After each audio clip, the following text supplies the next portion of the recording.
and welcome to the Rolling With series. I'm Will, and with me is the uncouth barbarian herself, Sarah. And today we're looking at Dominion Allies. Sarah, tell us about this game.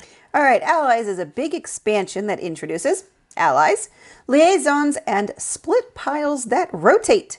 It also includes player mats and coin tokens.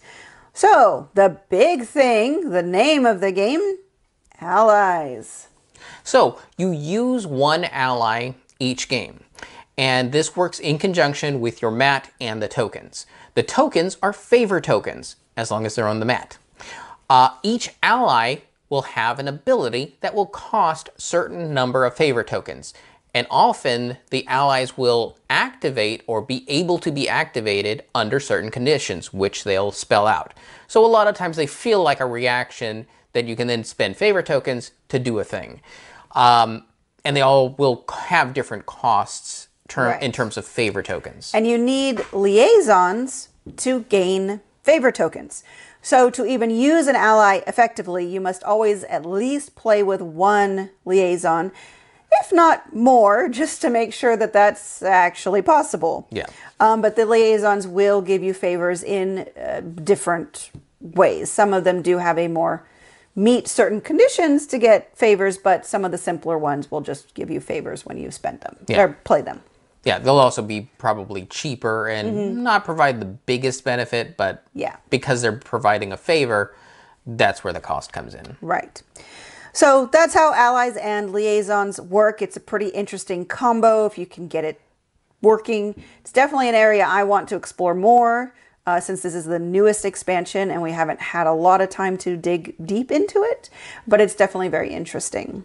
Also very interesting is split piles. Now, split piles have happened before where you have 5 on the top, 5 on the bottom, or you have the evolution one. So the concept's not new, but what is new is that these rotate.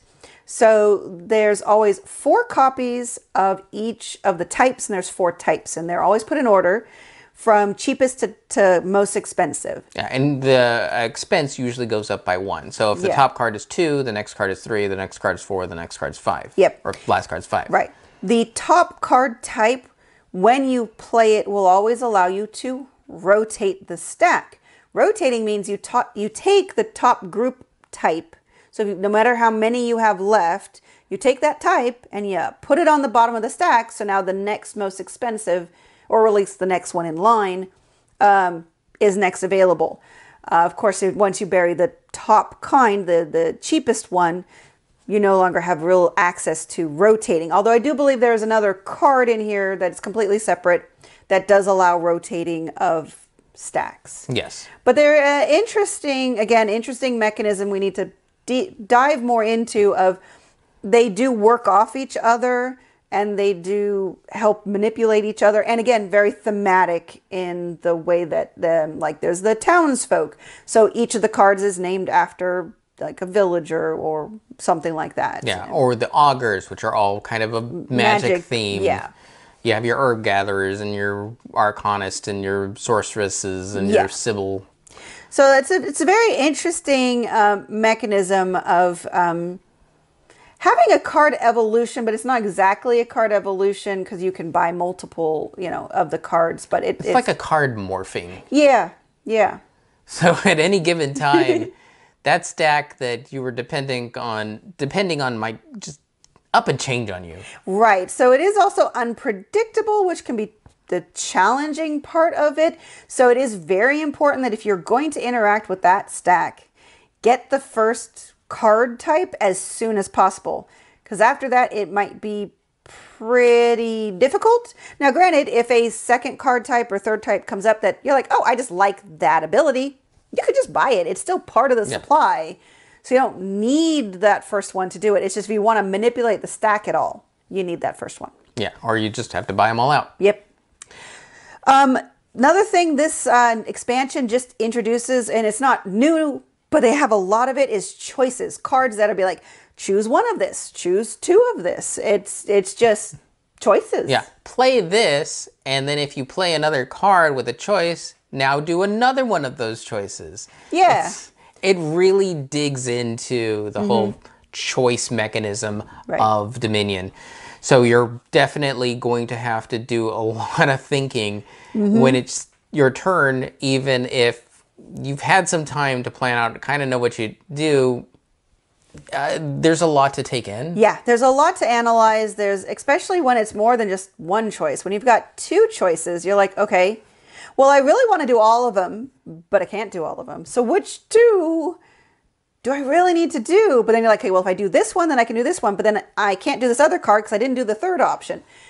So again, a lot to consider, which can up the complexity of the game, but also up the reward of the game. Yes. And then lastly is it does have more duration, and lots of expansions by this point have had durations. But this one has a duration that is mixed with an attack, which is interesting.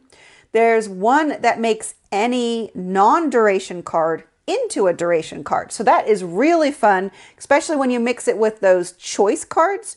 So you play the duration card, choose choice card, choose it for the first effect, and then at the beginning of your next turn, choose it for a different effect.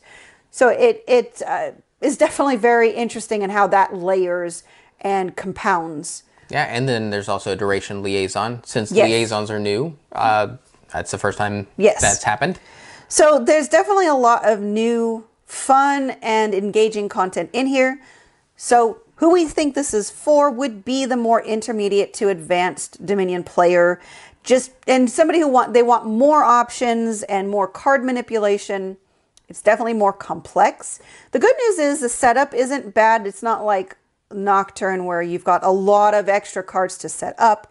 So it's pretty straightforward to set up, but your choices during the game just compound. Yeah, surprisingly, what really creates the complexity is the fact that so many cards have choice. Yes. And remembering what choices you want done in which order Yeah.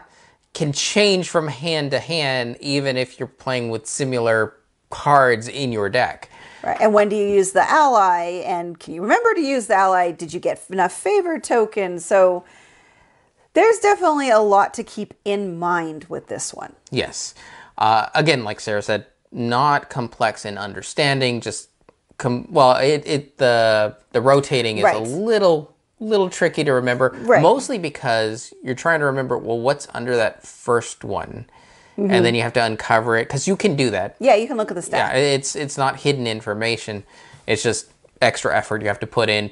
And while you're looking at that, you've completely forgotten about the choice card in your hand, so that you have to rethink about that as to what you're going to do. Right. There's just a lot to think about, and that can be a very good thing, and it can be not a bad thing, but it can be an overwhelming thing. Yeah. This is definitely on the more complex side of Dominion expansions. Yeah, not the deepest end, but your feet aren't touching the ground anymore. Right. So, hopefully that's helpful. Yes. But that's it for us for the Rolling With Reviews series. Rolling With series. Rolling With series. That we kind of reviewed them all. Don't forget to check out the other video that came out today where I perform the flavor text of Dominion Allies. And you'll find that hopefully helpful. So that'll be it.